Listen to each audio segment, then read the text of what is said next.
The air still tasted like ash, even weeks after you left. Not the ash of a fire, but the kind that settles deep in your lungs, the residue of something beautiful that burned down to nothing. I remember the exact moment it happened, the way your words hung in the air, heavy and final. It wasn't a scream or a fight, or even a tearful goodbye. It was just a quiet unraveling.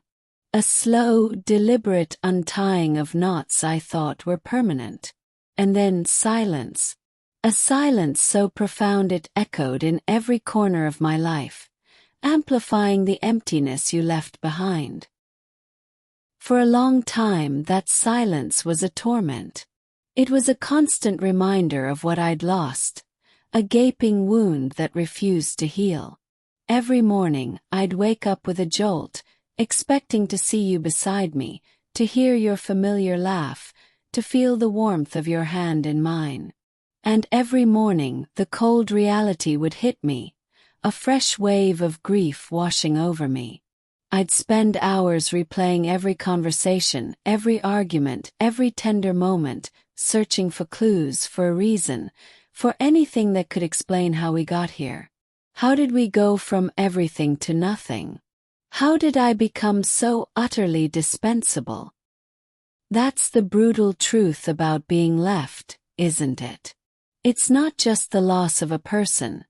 It's the shattering of your own self-worth.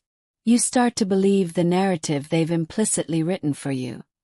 That you weren't enough, that you were flawed, that you were the reason it all fell apart. And in that vulnerable, raw state you become desperate. Desperate for a sign, a crumb of attention, anything to prove that you still mattered. You stalk their social media, you analyze their every move, you fantasize about chance encounters, about them realizing their mistake and coming back, begging for forgiveness. I did all of it. Every single pathetic, self-destructive thing. I'd scroll through old photos, tears blurring my vision, clinging to the ghost of what we were. I'd draft endless messages, pouring out my heart, only to delete them before sending, terrified of appearing weak, of pushing you further away. I'd imagine running into you, rehearsing conversations in my head, trying to craft the perfect blend of nonchalance and longing, hoping to spark some flicker of regret in your eyes.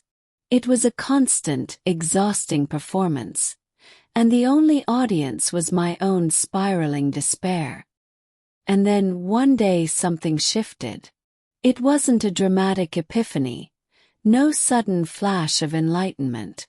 It was more like a slow, dawning realization, a quiet whisper in the chaos.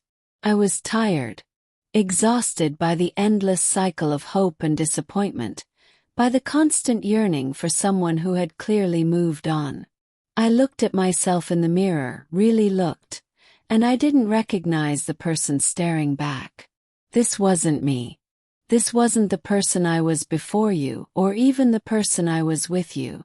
This was a shadow, a husk, defined solely by your absence. That's when the words started to echo in my mind, words I'd heard before, dismissed as clichés, but now they resonated with a chilling clarity. No one comes back to someone who stays the same after being left. Hit me like a physical blow. You left because you lost respect, lost admiration, lost that feeling of wanting to build with me. And if I didn't change, if I continued to wallow in self-pity and desperation, all I was doing was confirming your decision. Yeah, I could almost hear you thinking, I made the right choice leaving. That thought, that stark, undeniable truth, was a catalyst. It was a bitter pill to swallow, but it was also a lifeline. Because if I didn't change, you would move on. You would find someone more confident, more grounded, more exciting. And even if you ended up with someone worse, you'd still play emotional games, disappearing and reappearing, testing my emotions, just to feed your ego. And I, in my broken state, would fall right into it. Wake the fuck up. That's what I told myself. over and over again like a mantra.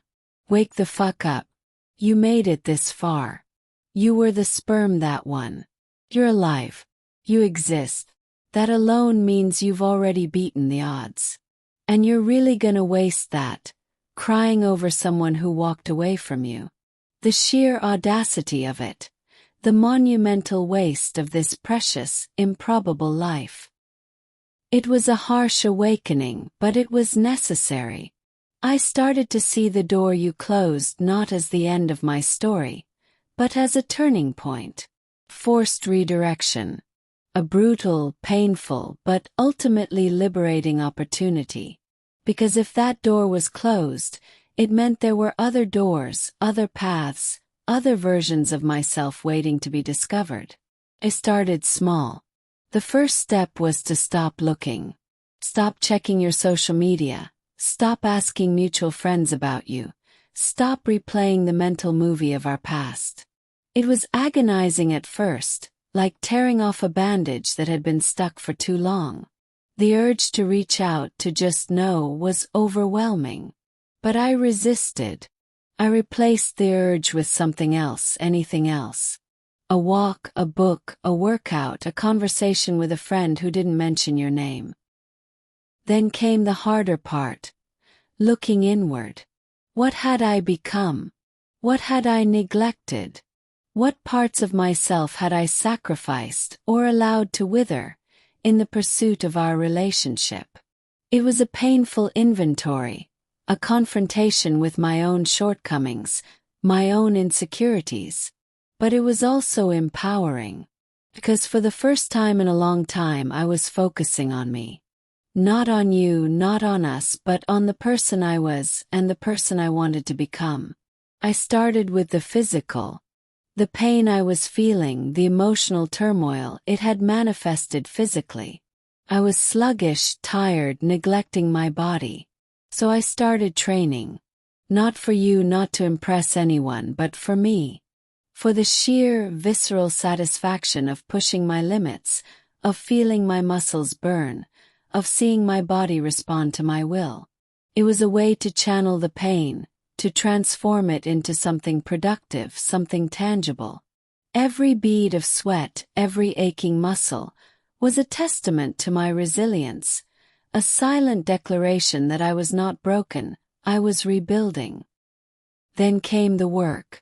The professional stagnation, the creative blocks, the dreams I'd put on hold. I poured myself into my career, into new projects, into learning new skills. I stayed late, I woke up early. I embraced challenges I would have shied away from before. It wasn't just about success. It was about purpose. It was about proving to myself that I was capable, that I had something valuable to offer. That my worth wasn't tied to a relationship, but to my own efforts and achievements. And then the improvement. The subtle shifts in my mindset. The conscious effort to cultivate self-respect. I started setting boundaries, saying no to things that didn't serve me, prioritizing my own well-being. I sought out new experiences, new people, new perspectives. I read books, I listened to podcasts. I engaged in conversations that challenged my assumptions. I was actively, deliberately, and sometimes painfully expanding my world. It wasn't a linear process. There were days, many days, when the grief would resurface, when the loneliness would feel unbearable, when the temptation to reach out, to just hear your voice, was almost overwhelming. But each time I reminded myself of the truth. This silence, this space between us, was my opportunity to grow. It was my time to become that stronger, more disciplined, more respected version of myself. And the pain, that was fuel. Every tear, every ache, every moment of despair. I tried to transmute it into energy, into motivation, into a fierce determination to rise. And then the question that used to haunt me, the one that used to send shivers down my spine.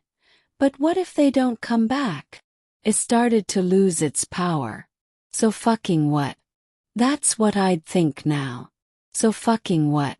Because by the time I've built myself into who I'm meant to be, people will want to be around me.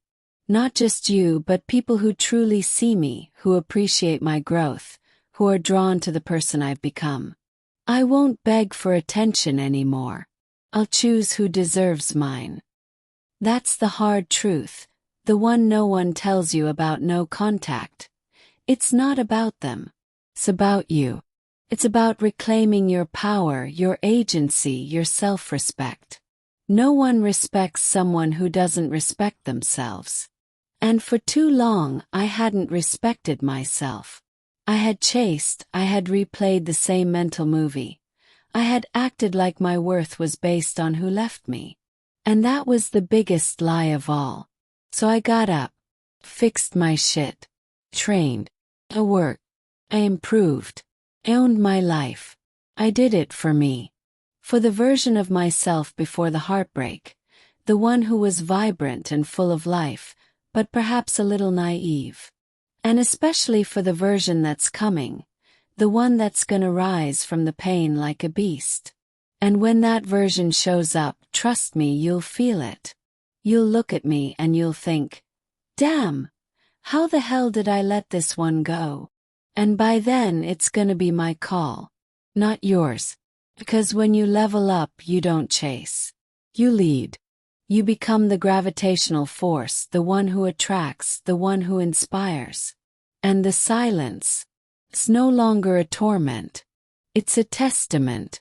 A testament to the strength I found in myself, the growth I cultivated, the new life I built, brick by painful, beautiful brick. And it's a silence that speaks volumes, a silence that says, I am here, I am whole, and I am finally truly free.